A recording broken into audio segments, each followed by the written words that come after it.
Okay, let's unpack this. Welcome back to the deep dive.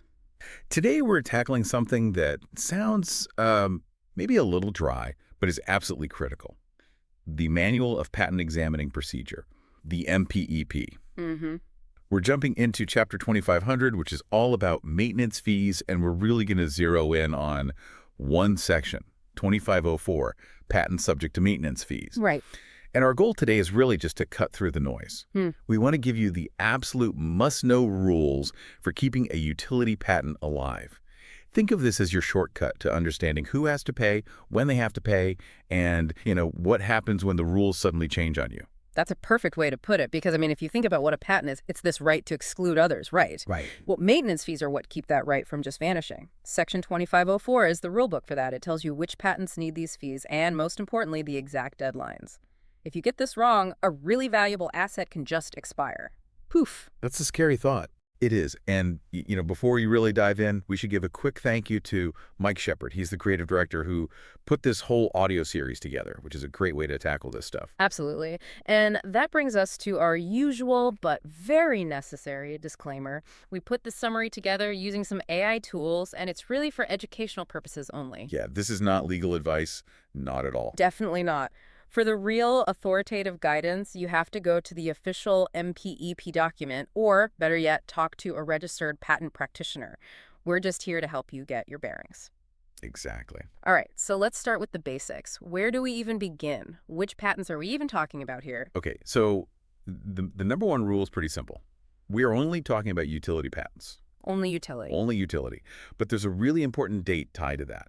This whole fee requirement only kicks in for utility patents that were filed on or after December 12, 1980. Ah, so that 1980 day is a huge cutoff. But what about what's not on the list? What's the good news here? What can people just not worry about? The good news is the exemptions are very clear. You have a plant patent, you're good. No maintenance fees. Same for design patents. Oh, that's great. Yeah, they're completely excluded. You get your patent term, and you don't have to pay these periodic fees to keep it alive. That's a huge relief for anyone managing those. Yeah. Okay, but here's where it gets a little tricky, I think. Defining the filing date. Because, patent families can get complicated with all these different applications. Right, and the MPEP has to be super clear about which date matters for that 1980 cutoff. For just a normal, standard utility patent, it's easy. It's the U.S. filing date. Simple enough. But it gets more complex when you get into things like continuations, divisions, or what's called a continuation in part, or CIP. Okay, can you just quickly break those down for us? I know the terms, but what do they really mean? Sure. Think of them as like children of an original patent application. A continuation just keeps the same subject matter going. A division splits off a separate invention that was in the original. And a CIP, the continuation in part, adds some new information that wasn't there before. Got it. So for that whole family of applications, MPEP 2504 says it's the filing date of the new application, the continuing one, that matters for maintenance fees, not the original parent. Oh, that's a really important distinction. Okay, so what about international stuff? We hear PCT all the time. Right, the Patent Cooperation Treaty. Oh. So if an application comes into the U.S. from that international system, the rule is you use the international filing date. That's what counts as the U.S. filing date for deciding if you owe maintenance fees. Okay, this is where I think people really get tripped up, the timing of the payments. Because it's not like you pay a bill every year. No, absolutely not. And that's a major trap. It's not annual. The whole system is tied to the date the patent was granted, not when it was filed. I tell people to just remember the 3-7-11 rule. The 3-7-11 rule. I like that. That's a memorable nugget. It is. It just keeps it simple. There are 3 payment windows. The first fee is due sometime between 3 and 3.5 years after grant. Okay. The second is between 7 and 7.5 years. And the third, the last one, is between 11 and 11.5 years. So you have a 6-month window each time to get the payment in. But people miss deadlines. What happens if you blow past that window? Is there any kind of safety net? There is, thankfully. Eh. But it's a safety net with a ticking clock and an extra fee.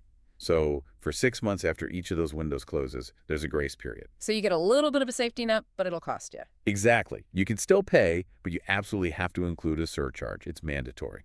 Okay, so what's the final hard deadline? The point of no return? The grace period takes you right up to the 4th, 8th, or 12th anniversary of the grant date. And this is the absolute key. If you haven't paid the fee and the surcharge by the last day of that grace period, the patent expires. Wow, so it just, poof, it's gone. All that work, all that value just evaporates over an administrative slip. It's gone. The law considers it expired. It's a really harsh outcome, but that's the rule. Precision is everything here. No kidding. There is one tiny little procedural thing that can help, though. If that final due date lands on, say, a weekend or a federal holiday in Washington, D.C. Why Washington, D.C. specifically? Because that's where the patent office is. The rule is if the office is closed on your due date, you can make the payment on the next business day. It's a small bit of common sense baked in. That makes sense. Okay, let's switch gears to what I think is the real administrative beast here, reissue patents. This just seems to add a whole other level of complexity, especially with a big rule change that happened a few years back. So first, just remind us, what exactly is a reissue patent? A reissue is basically a corrected patent. Let's say a patent owner realizes after the fact that there was a mistake in the original. Maybe the claims were too narrow, or there was a typo. Do over. Kind of. They can surrender the original and get a corrected reissued patent in its place as long as the error was unintentional. It's a fix-it mechanism. Got it. So how did the 3711 maintenance fees apply to these corrected patents? They follow the exact same timing, but, and this is key, the clock is based on the grant date of the original patent. Even if the reissue comes years later, you're still tied to that original timeline. And that brings us to this huge procedural change from January 16th, 2018. If you're managing a portfolio with reissue patents, this sounds like it changed everything. It really did. It was a fundamental shift. So what was it like before 2018? Well, before it was much simpler. You might have an original patent and, say, a couple reissues from it. You generally only had to pay one maintenance fee, usually in the file of the newest reissue, and that covered the whole family. Okay, that sounds pretty streamlined, almost too good to be true. So what changed? Everything. The new rule after 2018 is basically a multiple payment mandate. Right. MPEP 2504 now says that each issued reissue patent needs its own separate maintenance fee payment. Wow. So that just multiplies the work right there. But wait, what about the original patent? Doesn't that get surrendered and go away? It does, but that's where the real nuance is. Yeah. You have to pay for every issued reissue patent, and you might have to pay for the original patent itself if one of two things is true. Okay. One, if the original hasn't officially been surrendered yet, or two, and this is the big one, if any related reissue application is still pending. Okay, let's walk through that example from the MPEP because that really makes it concrete. Absolutely. So imagine an original patent was granted back in 2010. The owner files 3 reissue applications. 2 of them are granted and become reissue patents in 2013. Right. But that third reissue application is still stuck in examination in early 2018. And the 7.5-year maintenance fee is coming due in February 2018. Exactly. So under the new rule, when that deadline hit, the patent owner had to pay the fee 3 separate times. 3 times. Yeah. One payment in the file for the original 2010 patent, one for the first reissue patent, and another one for the second reissue patent. Wait, so even the original 2010 patent needed a fee, but wouldn't it have been surrendered when the other 2 reissues were granted? You'd think so, but no. Because that third reissue application was still pending, the original patent was not considered fully surrendered. And because it's technically still alive, it needs its own maintenance fee paid to keep the whole family of claims in force. That is an incredible detail. That one pending application triggers 3 separate payments. That's a huge compliance trap. It's a massive trap. So when we boil this all down, what does this really mean?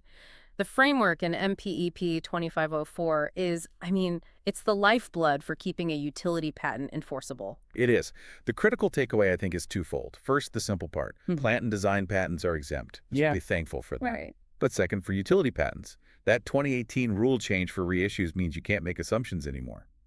Assuming one payment covers a whole family, that's a recipe for disaster now.